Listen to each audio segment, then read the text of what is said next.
It had seemed that the long night would never end, the night which had brought such terror to the Egyptians, but which had brought to the Israelites the long-awaited freedom from bondage. But while the Egyptians bewailed the deaths of their firstborn, the Israelites were working hard to be ready to leave Egypt in the morning. Oh, look, Iser, it's getting morning already. Look, you can see the light to the east. And I know we shall never be ready. Now, Sarah, don't worry so.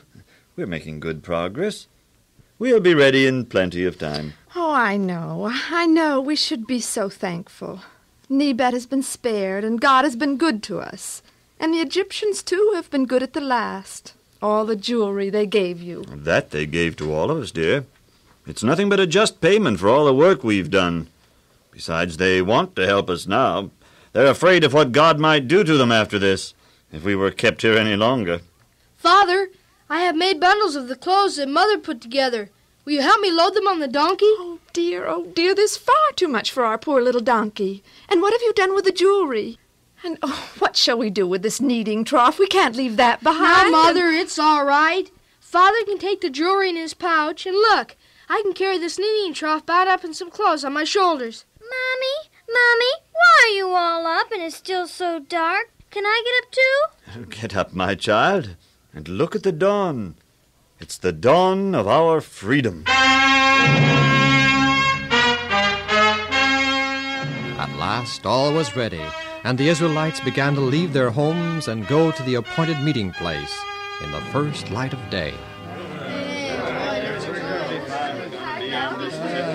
It's really going to be a wonderful... Everything seems so strange in this light. But look how many people are coming. Eliab, wait for me! Oh, so many friends. And there go Moses and Aaron. How well they've organized everything. Like a gigantic caravan. And it was a huge caravan that set forth from the outskirts of Ramses that day to go into the direction of Succoth.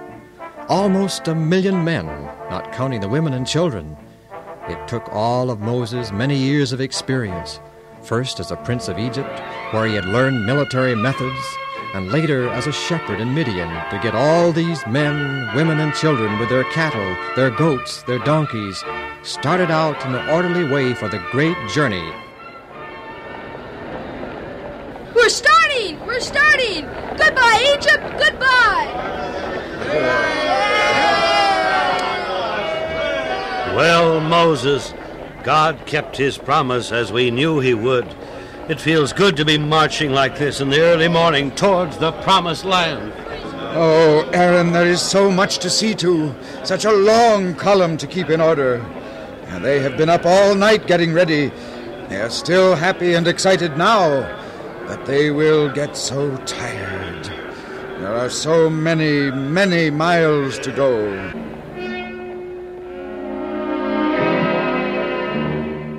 And indeed, as the day wore on and the sun became fiercer in the sky, many of the people became very weary, especially the children. Mommy, we've been walking such a long time already, and all this dust from the road, it's getting in my eyes and throat. There, Sharon, we must keep going. We must get as far from Ramesses as we can. Oh, Iser, I hope everything will be all right. My dear, the Lord has looked after us so far. He'll not abandon us now. And Moses will know what to do. I know he will. It's hot and tiring now, but in a few hours it will be the cool of the evening. We've enough food to last a little while. Just trust Moses, Sarah. Father, Mother, look! Why are we turning south here?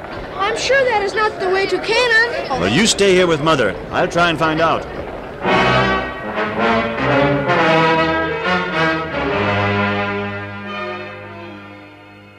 The explanation is quite simple. The direct way leads through the land of the Philistines. And the Philistines are a very warlike people. They would never willingly let us go through without a fight. So our Lord commanded me to lead our people around this land, lest going through the country of the Philistines, we get into a war for which we are not prepared. Our men lack arms and military training.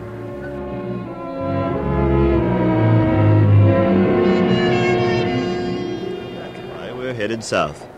You see, Sarah, how wise the Lord is, and how well Moses is leading us. We're in the safest hands in the world. Oh, I know. And it sounds so ungrateful, but if only the Lord would give us a sign that He's looking after us, and that we're doing the right thing. Look, Father! What's that on the horizon? Your eyes are sharper than mine, son. I see nothing. Yes, Father.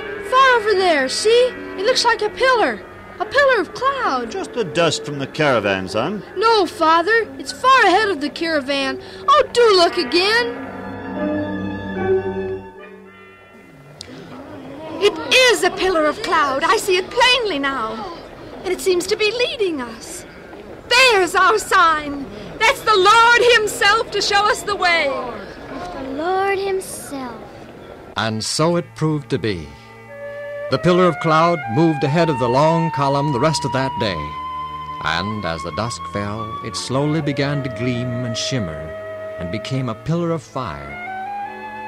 And so the Lord went before them by day in a pillar of cloud to lead the way, and by night in a pillar of fire to give them light.